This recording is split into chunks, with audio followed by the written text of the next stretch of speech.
A very good evening. My name is Yvonne Juna. I hope you had a great day. Let's see what we have for the headlines today. In the headlines today, Budagali leaves strict will, sex and pork banned during the burial. Godfrey Wamala, aka Troy, sentenced to 4,839 days.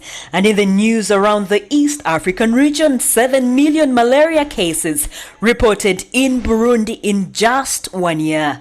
And in our Daily Pal of Africa series, these are the things you must see when you visit Queen Elizabeth National Park.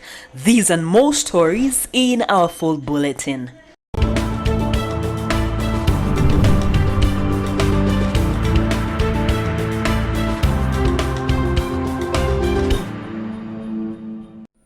Good evening once again. Now, mourners who intended to pay their last tribute to fallen spiritualist Budagali Nabanda have been given strict guidelines to follow. Tomorrow, the public will be allowed to view his remains after performing traditional rituals that include sacrificing animals and domestic animals, and as a requirement for rewarding him a decent burial befitting his hierarchy in spiritualism, mourners who have had sex in the previous days and those who ate pork and fish are not allowed to view his body. According to the spiritual norm, it is a taboo to have sex and look at a spiritualist. In order to please the fallen leader, no one is supposed to cry for him. If you cannot hold your tears, do not enter his palace. As he rests, only drums, cultural music will be played. Budagali succumbed to diabetes and high blood pressure at Nile Hospital in Jinja district. The family members who saw him join his ancestors include his wife, Mastula Lukowe Chonaza, and his daughter, Betty Namande. Budagali rose to prominence ahead of the construction of Bujagali hydropower dam.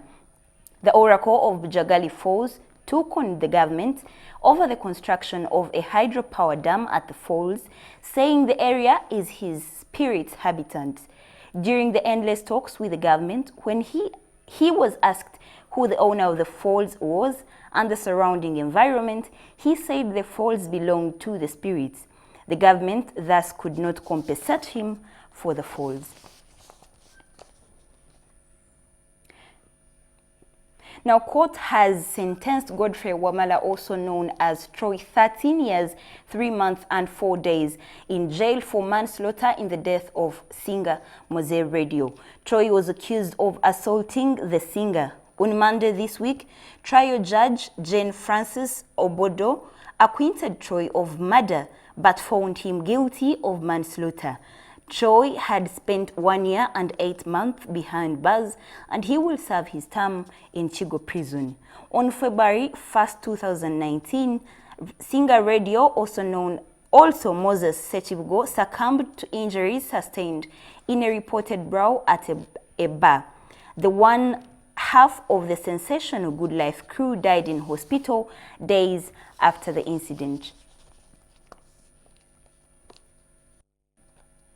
Singer-musician Eddie Kenzo met with President Yoweri Museveni at State House in Entebbe on Tuesday, a week after his heroic return from the US, where he received an award.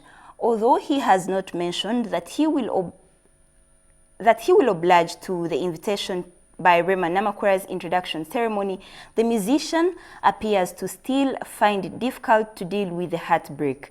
Multi-award-winning musician Eddie Kenzo has addressed a press conference in Kampala, during which he opened up on such matters as the introduction of his former lover and fellow musician Rema Namakura nears, and also gave an insight on the ongoing politics in the country. He promised to move back on stage to perform after the wrangles between him and his religious leader, Sheikh Muzata. Let's see what Eddie Kenzo said. Kasitanga mantiseka musonyiye nenkozesa n'ekigambo nti mulilla musonyiye. Awo kiba kitegeeza seetaaga kumumiitinga, seetaaga kumunoonya naye musonyiye. Namusonyiwa kiba kitegeeza nti okuyimba nja kuddamu. Kuba ensonga lwaki nali nkimenyeewo Era mwami Kyagulanyi mukwano gwange ne sijja mu campaigning tuwa president. Ne nsobola muwagira era nsonja mulonda.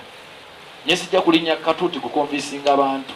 Antiru bwali kola ebirungi ndi mu campaigning ekisanja kiddako nga ffenna tuli ready nti atukoledde. Okitegeera. Era na mu campaigning ekyaddondo kubanga nali njagala ajje ku level kwali. Naye kikwatagana kwa president nyinza obutavaayo kuyimira ku kituuti naye lwaki. Ayina sooka tukonvinsinga nti ali atya okusinga nzo konvinsinga abantu nti mukulu wange agenda bakolera kandi disappointing n'abalala bonna siriddamu sirina MP nagwe nalinyira katuuti okujjako muganda wange bonna nabagoba bampita bakalugire simanyi ke abamuseveni ne bagamba sijja era nakigaana era nenyumirizamu ekyo nze ndi muntu agatta abantu era ndi wiringa okubagatta wabula nsaba buli aliwa twekolemu omulimu ng'abavubuka tutereze embeera enegenda mu maaso simanyi kye tuyinza kukola ne ansa ngibalekedde what can we do. Bwe baba bampise ku mukolo ogw'okwanjula nga bakikola okuva ku ntomo z'omutima gwabwe mulilla ndi musajja musiraamu nga mpanisa omukono gwange ogwa ddyo mulilla alla okunzijjako buli kyennyina ŋŋenda nensanyukirako mukwano gwange kubanze namakula nkimanyi agenda kubeera mukwano gwange emyaka gyonna ate nkimanyi ekirooto kye kyali ekyo ng'ayagala kubeeyamala ku gawuni yeyagale kati zisobola butabeerawo ku ssanyu lye bw'aba nga mpisa mbanja kubeerawo mucelebratingireko kuba oli mukwano gwange mwenna abali aboogera ebingi simanyi nti mumanyi namakulu okunsinga n'omwami amulina olwaleero abedde naye ebbanga eritawera lya mwaka 1.5 nze nabeera naye emyaka 5 nga tusula wamu tulya wamu tusanyuka wamu tukawa wamu nkyamumanyi nnyo mpaka lwalimala naye emyaka 7 ajja kuba nsingako naye sofa nze nsinga okumanya n'amakula kitegeeza kyayagala nkimanyi kati ku ssanyu lye sisobola butabaawo kumuselebratingirako mba muntu mubi bwe banampita wallahi nja kwambala ekanzu yange ey'Obuganda awo ebakanzu ebasuuti nja kuba mulira era nze nja okuba nez'amaalu nga tusanyukirako mami. Now, crossing over to Jinja, police have embarked on a week-long gun fingerprinting exercise in Chira and Busoga sub-region. The exercise is aimed at compiling a database for firearms in the country, and it kicked off on Tuesday at Jinja Rugby Grounds. Several people, including security personnel from Uganda Prison Services, the police, private security companies, and individuals were seen presenting their firearms for fingerprinting. People with firearms from different districts within the sub-region are expected to ferry them to Jinja District, for the fingerprinting exercise. Diana Nandaula, the Kira Regional Police spokesperson, says the registration team will stay in Jinja until all firearms in the region are registered. Stephen Otim, the Armory controller at Industrial Security Services Limited, welcomed the gunfire fingerprinting exercise, saying criminals have been robbing guns from their armory to terrorize residents. He, however, says the registration will make it easy to trace the firearms. Still in Jinja, elections of the Jinja Abattoir leadership were yesterday postponed after being marred by chaos. Gloom, frustration, fights, confusion, and bitter exchanges among officials, candidates, and voters characterized the day as the elections kicked off. The three candidates in the contest are Chrysostom Kagolo, George Katongole, and Twaha Sechitoleko. Chaos and fighting started after voters found out that one of the unidentified election officials was giving out 3 ballot papers to voters to vote in favor of their candidate. Kagolo said voting was marred with a lot of ballot stuffing and requested Electoral Commission officials to come and conduct the elections at a set date.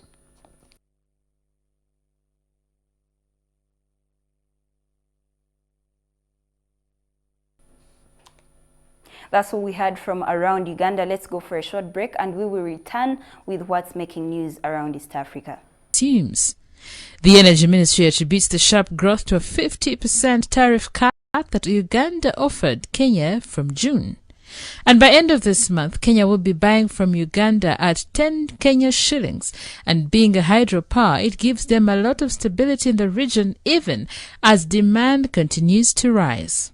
Kenya bought 153.06 gigawatt hours of electricity from Uganda from January to August, and an additional 2.48 gigawatt hours from Ethiopia, according to the latest data from the Kenya National Bureau of Statistics. Paul Busharizi explains what this means and what challenges are faced. Well, I think that has to be put into context. I think we're paying about, if I'm not wrong, the first 15 units we pay about 800 shillings, Yes. Per unit. But you have to remember there are three stages of the relay, so to speak. There's a generator. The generator sells to the transmitter, and then the transmission sells to distribution, in our case, Umeme. So what we're doing with Kenya is we're selling from generation, transmission to Kenya. So there's still the other side. Still another. So it's not comparable. So we're selling them about 400 shillings a unit, because the Kenya shilling is about, let's say, 35 to 40 shillings, Uganda shillings. So 10 cents, 10 Kenya cents would be about. You've explained how they arrived. They probably 10 shillings, rather. Probably arrived at the 10 shillings. But I feel like that is too much. They're asking us that we're paying more than they are. Ugandans. Don't we deserve better? No, you see, that's what I was saying. So for example, from the generator, the guy who generates the power, the dams and what, they can sell their tariff to transmission, let's just say at 100 shillings. Then transmission will sell it to Umeme at 200 shillings or Then something like Umeme? that. Then Umeme has to sell it to, I'm just saying. Yes. So what we have done is we are just selling from transmission to the Kenyans. Okay, so that is why it is cheap for them. It might be the same price, by the way. What does Umeme, actually the question to be, what does Umeme buy its power at? Then that's the one you compare, not what you, because the Kenyans also pay their own tariff on the other side. I know. Yeah. Well, it has increased the electricity imports. From us. From us? Oh. Yes, by 63% in a comparable period. So is electricity becoming a major export for us? I think it will in the future. There's a shortage of power in the region. Kenya, for example, the reason why they're importing more from us is that they have thermal generators to cover their deficit. So they've actually kind of switched those ones off to buy Ugandan cheaper power, which is good for us, good for them as well, because they get cheaper power, good for us because we have somewhere to put all the power, surplus power we have, which now, probably stands at about, who knows, about almost 400 megawatts at peak time.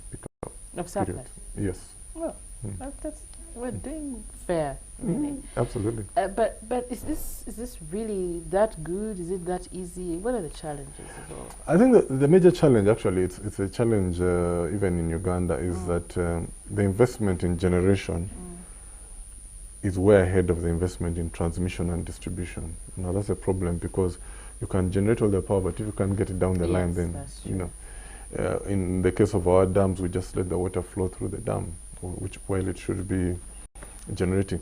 So we need to commit, and actually the challenge is that generation, a lot of it is done by private sector or kind of private sector players. And then distribution, which is in our case Umeme, and done by private sector people. The problem is here, transmission is by government. And so budgets and, it all gets messy. These guys are not investing as much as they should to make sure. In fact, there's a challenge now. I was just reading this morning that the Karuma Dam, which is going to bring 600 megawatts online, I think supposedly, yes, maybe early next year, is at 95.6% completion, the dam itself. But that's good enough. The transmission line, which is supposed to get the power from Karuma to, our big substations, maybe in Kawanda or wherever, is not ready. I was in the north. Maybe that's the 5 point something % that is remaining. No, that 4.4% is actually for the dam alone. I was actually in northern Uganda last week, and I could see the transmission lines are not yet ready. So that's what the challenge is. Oh, and Can what be a major could be the problem? Well, as I said, this is a government entity. I mean, governments can't run it. It's probably Governments not can't ready. run anything. It's probably not ready. Just The release of funds, all sorts of suckers is going on in that place.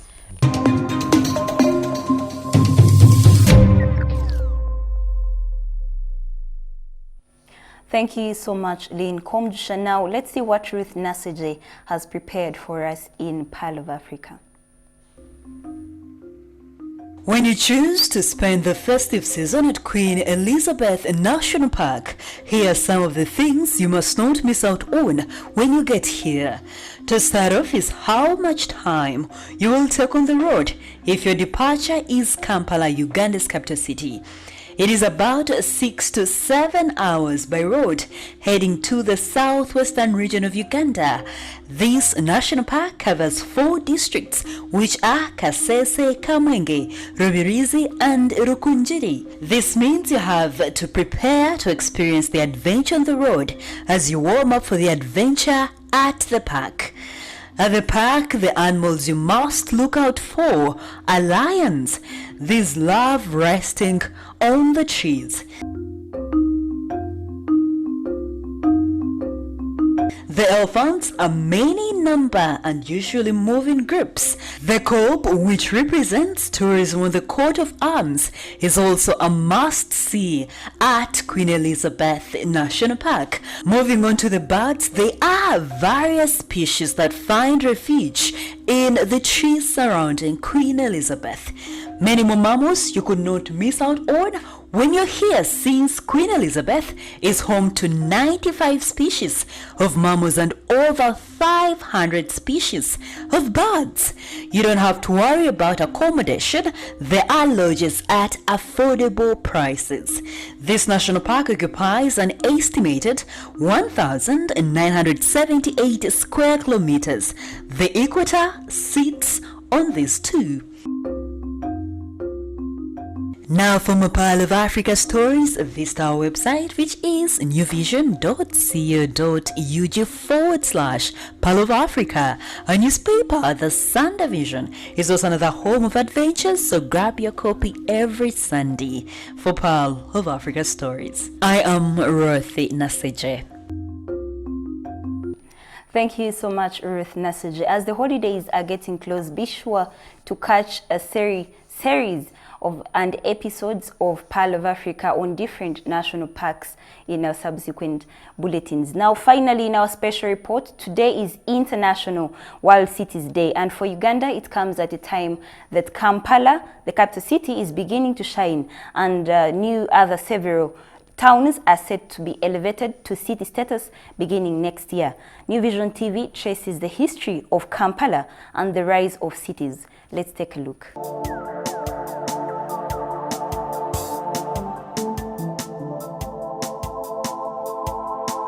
Celebrating the International World Cities Day, atop Old Kampala, the colonial captain Frederick Lugard set up a fort in the 1890s. Strategically located, the enemy would be located easily in case of an attack. Because of its elevation then, the fort remained the Ugandan colonial administrative headquarters until 1905 when it moved to Entebbe. Entebbe became a home to key administrative departments. The governor's residence at the time was located where the State House stands today. Entebbe, which is dotted by old buildings that house administrative departments, including the present Ministry of Agriculture, provided quick access to the airport. Also, some remains of the colonial times are the Works Department and the police stations. On the eve of independence, October 8, 1962, Entebbe served its last days as capital of Uganda. Kampala, which had been a municipality since 1949, became the capital city of the new independent country from October 9, 1962. But what is Kampala, the capital city of Uganda? It became the administrative center of the country with nearly all ministries and government departments located in it. Also, it is where the parliament was located and still is. During the colonial era, Kampala was the fabled city of 7 hills: Old Kampala, Kololo, Nakasero, Namirembe, Kibuli, Makerere and Rubaga. Today, due to its growth, which dates back to the 1990s, it is said to cover 21 hills. Some of them are Muyenga, Mbuya and Naguru. The once open land colonized by impalas from where it draws its name soon became a settlement of people, with its first storied building, Drappers, which until recently was the head office of Crane Bank.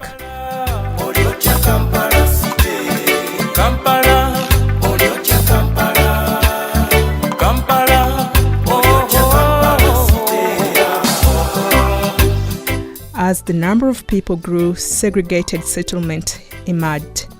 Whites, mostly colonial administrators, settled in Kololo and Nakasero. Indians were in Old Kampala. A blend of white and a few African missionaries set up abode on Namirembe Hill. Natives, as Ugandans were then referred to, found home in Kibuli, but this became part of Kampala exclusively for Muslims. Other Ugandans lived in Nakawa and Naguru housing estates. Kampala then was planned as a city for 100,000 people. Points like Ginger Road Police Station, Kira Road Police Station, Old Kampala CID office and Wandegea Police Station marked the boundary of Kampala. There was a lot of green. That long stretch of Lugogo bypass was a forest. This later, until 20 years ago, was Kampala's gazetted garbage dumping ground. High-rise buildings gradually graced the city's skyline. Among the earlier ones after Drappers were Amber House. Over the years, the buildings have been popping up. UCB, now Cham Towers, Uganda House, Apollo Hotel, once International Hotel, now Sheraton, Diamond Trust and Crested Towers at one time were the pride of Kampala. Not anymore, as new modern ones like Walker's House and Mapera House 20 years ago, the grounds on which they stand were desolate. In the pre-colonial 1960s, 1970s and 1980s, traffic in Kampala was light. Buses then were a reliable public means of transport. This has since collapsed and dominant transport is border and taxis, causing jam. If a Ugandan who lived and died in those days came back to life, he would go back to the dead because of the mess on the roads. Public works and maintenance broke down in the 1970s. Kampala City Council did no work. It was in 2011 when it was transformed into the Kampala City Authority that Kampala's recent growth and development started. Roads are being fixed. Better planning is on course. Street lights in some sections are working. People who had never traveled abroad are seeing traffic lights for the first time. But it is taking them long to learn how they function and so causing confusion. Slowly and steadily, Kampala is becoming a city after years of neglect. Today, Kampala is made up of 5 divisions, each at the level of municipality. This shows how Kampala has grown from a park of impalas to a city. It hosts key installations like the Parliament, Supreme Court, police headquarters and ministries. Next year, Uganda will get more cities with the following municipalities elevated: Arua, Gulu, Fort Portal, Mbarara, Mbale, Masaka and Jinja. Lira, Hoima and Entebbe will gain city status in 2021.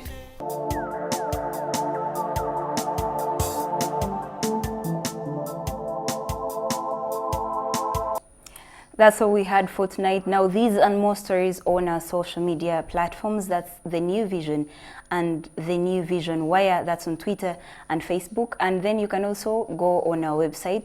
That's www.newvision.co.ug/videos. Have a good night.